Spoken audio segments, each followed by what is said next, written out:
welcome to Cafe Moisture. This is where if you're ever talking to me or you read in our update emails about, and I say something about the cafe or the drop-in center or work or anything like that, this is probably where I'm talking about. This is where I first started working, so over a year ago when we first got here. It's a cafe where the women on the street can come in and we give them food. We try and give them like fruit in the summer or like something warm in the winter because it's really cold outside, as well as we give them coffee and tea and water. And then when they come in here, it's just a chance for them to get off the street and a little bit of peace from their life out there, where they can take a nap, they can talk to us. We always have calming worship music playing. We have clothing in the back for them that they can take 3 pieces each time we're open. We're open about 6 times a week.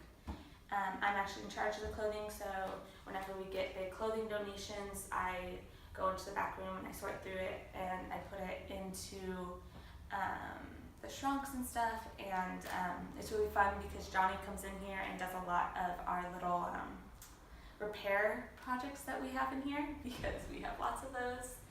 So it's just fun to be involved with that as well. We are on the main street in Berlin that's known for street prostitution.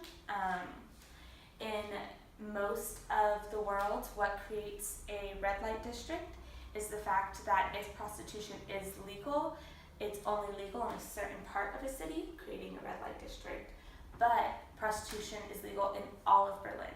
So that makes Berlin is often called the red light district of Europe, the cheap sex capital of the world, all these different things that just kind of affect and weigh on the city and on the women in general, because it's legal everywhere and so many women from so many parts of the world are coming in. It constantly lowers the prices that the women charge on the street, and so that means that they often don't have money for food or clothing or the doctor or things like that. So we have partnerships with doctors that will give free services also to women, which is awesome that we can offer that to them.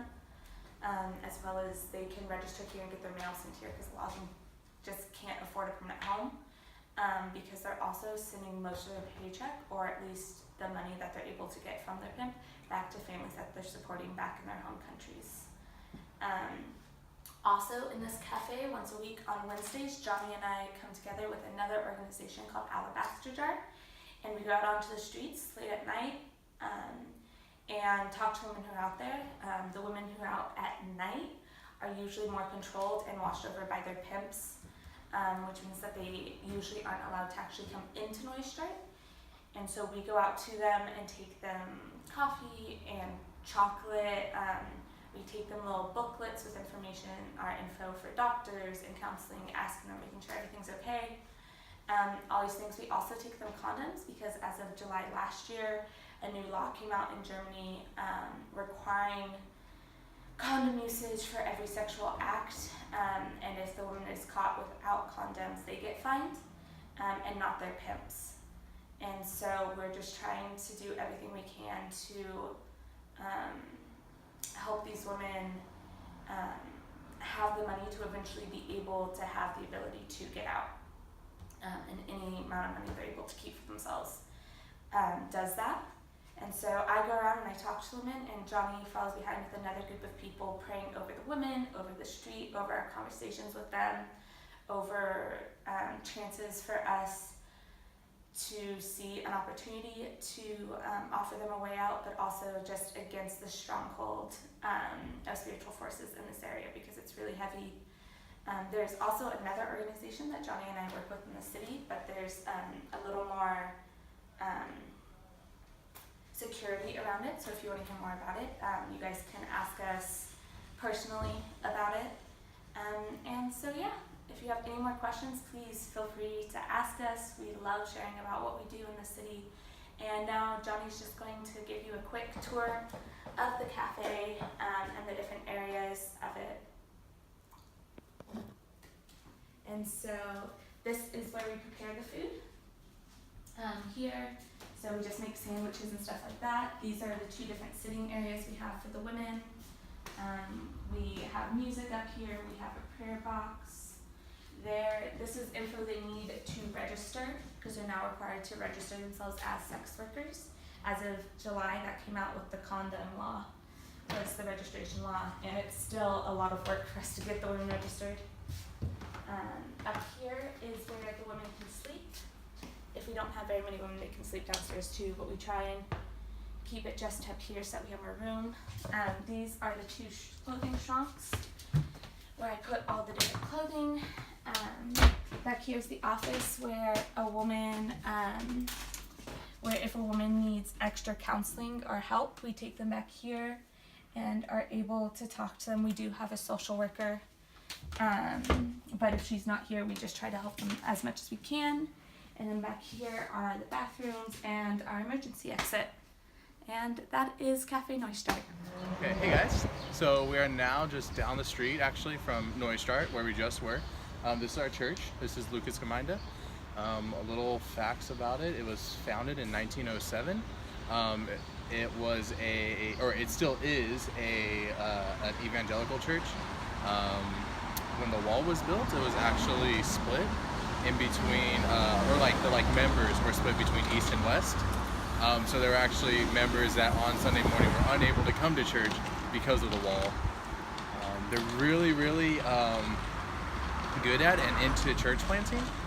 Within the last 7 years, they've planted over 5 daughter churches and have been a part of 3 or 4 other church plants as well.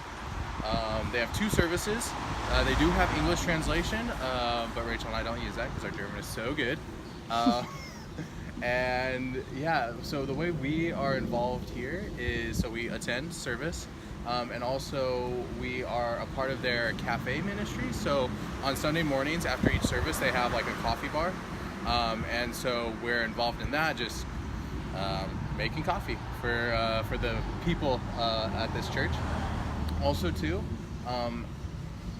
so it takes place at the church, but it's not a church ministry. I work with international students here. So on Tuesday nights we do, so in this room right here, we do a dinner and discussion with the students. So one of the volunteers will make dinner, and we have like different topics that we talk to the students about, and then we say like, okay, like this is the topic, this is kind of what as Christians we believe, or this is like what the Bible says. Do you agree with this? Do you disagree? And we just have really good talks about that. Talks about home life, study habits because they're students, just different things like that. It's just a really great way to build those relationships with the students.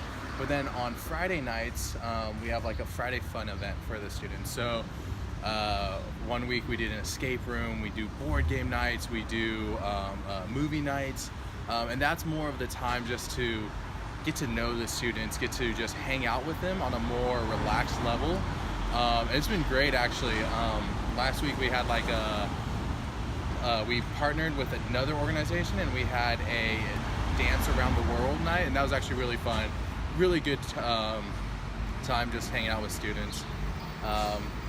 Yeah, so we've been going here for about 4 months, and it's been great. I mean, we really love it. We really enjoy it. Yeah, it's been a great refreshing aspect of our lives, because you know, working at Neustart or in this area can be really difficult at times, and so having this bright light in this area is just really great. So yeah, if you guys have any more questions about the church or my working with international students, please let us know.